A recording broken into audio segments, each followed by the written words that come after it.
Si l'entreprise rate le dossier d'immigration, il n'y a pas de mobilité, du coup il n'y aura pas de déménagement, il n'y a pas de prise de poste, donc ça peut avoir des conséquences assez désastreuses pour l'entreprise et pour le collaborateur également. Bonjour, je m'appelle Caroline Treuillard et je suis directrice générale de France Immigration. On est une entreprise qui gère les formalités obligatoires en immigration, en protection sociale et en détachement sur les zones France, Europe et monde. Et on assiste les entreprises dans les mobilités de leurs collaborateurs qui viennent travailler en France ou à l'étranger.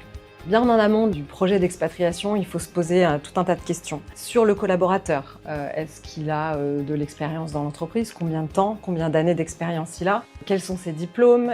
Quel est son statut familial? Est-ce qu'il est marié? Est-ce qu'il est pacsé? Est-ce qu'il a une famille qui peut l'accompagner potentiellement en expatriation? Quelle est la durée de la mission que vous allez lui proposer? Est-ce que c'est une mission de courte durée ou plus longue sur des années? Voilà, il faut se poser les bonnes questions de façon à pouvoir appréhender au mieux le type de contrat, la bonne procédure d'immigration, etc. La deuxième étape pour bien préparer une expatriation, c'est le cadre juridique qui est super important pour moi. L'entreprise va devoir se poser tout un tas de questions sur le type de contrat de travail notamment. Est-ce que ça sera un contrat français? Est-ce que ce sera un contrat local, un contrat de détachement? Il va falloir analyser en outre tous les avantages et tous les inconvénients qui sont liés au contrat de travail et essayer de lister l'ensemble des coûts. Parce qu'une expatriation peut revenir très très cher à une entreprise en termes de coûts, de dépenses avec des partenaires évidemment pour se faire accompagner sur toutes les dimensions liées à l'expatriation. Et il est bien important en amont de vérifier, notamment dans sa politique de mobilité internationale, à quoi peut correspondre le statut d'immigration de l'expatrié que vous souhaitez envoyer. Les procédures d'immigration, c'est une étape super importante, c'est la troisième étape avant de préparer une expatriation en effet. Les délais peuvent être très longs. La plupart du temps, les entreprises nous appellent et nous demandent de prévoir un départ pour quelqu'un dans 2 semaines. La plupart du temps, il est même déjà censé être arrivé, avoir commencé à travailler. Donc les procédures sont très longues et on recommande fortement à nos clients d'anticiper ça parce qu'en plus, il va falloir préparer le dossier de manière à être compliant sur tous les aspects de la mobilité. L'immigration, c'est vraiment l'étape clé. C'est-à-dire que si l'entreprise rate le dossier d'immigration, il n'y a pas de mobilité et du coup, il n'y aura pas de déménagement, il n'y a pas de prise de poste, donc ça peut avoir des conséquences assez désastreuses pour l'entreprise et pour le collaborateur également.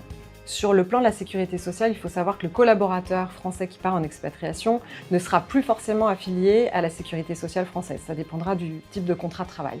Alors il faut se rapprocher de la CFE pour savoir quelles sont les démarches nécessaires. Et je vous recommande aussi, en tant qu'entreprise, de faire appel à un partenaire spécialisé sur l'assurance internationale des expatriés, comme MSH par exemple, pour gérer cette partie-là. Concernant la fiscalité, ça c'est un domaine que nous on ne gère pas du tout et on vous conseille vraiment de vous rapprocher d'experts en la matière parce que ça peut être très très complexe.